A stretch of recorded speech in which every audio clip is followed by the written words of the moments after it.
वेळूरमध्ये Shri Hari colony इथं मी आहे आणि साप आला इथं. कुणाला दिसला?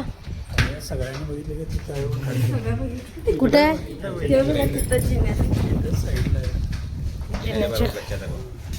खाली गेला काय? सामान आहे काय? जास्त ते कशा कुठं घ्यायचं आहे तुला?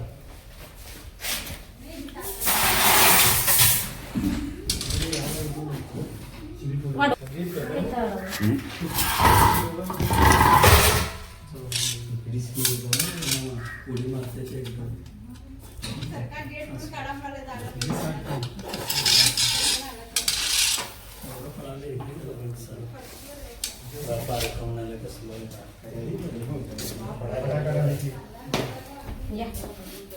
या पुढे या तुम्ही. नाग आहे, अंदाजे 3 वर्षाचा हा नाग आहे. काय नाही चेक करूया द्यायला.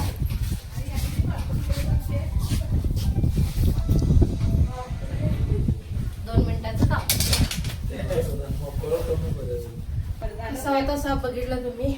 पॅक तर झाला आता. जिन्याखाली किंवा काही कुठेही अडचणीच्या ठिकाणी सामान वगैरे जास्त ठेवला तर मग त्या ठिकाणी साप येण्याची शक्यता जात असते.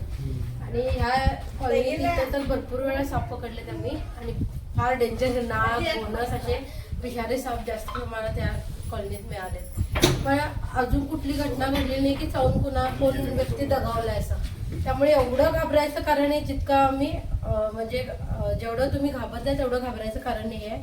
कारण तसे साप चावत नाही. चुकून हात पाय पडला तर चावणार, तो प्राणी आहे, स्वतःच्या डिफेन्ससाठी तो चावणार. पण आपण माणूस हा बुद्धिमान प्राणी आहे तर आपण स्वतः काळजी घ्यायला पाहिजे की कुठेही हात पाय घालताना साप आहे का एवढं जरी तुम्ही काळजी घेतला तरी कधी साप तुम्हाला आयुष्यात चावणार नाही. आवडला व्हिडिओ जरूर लाईक करा, शेअर करा.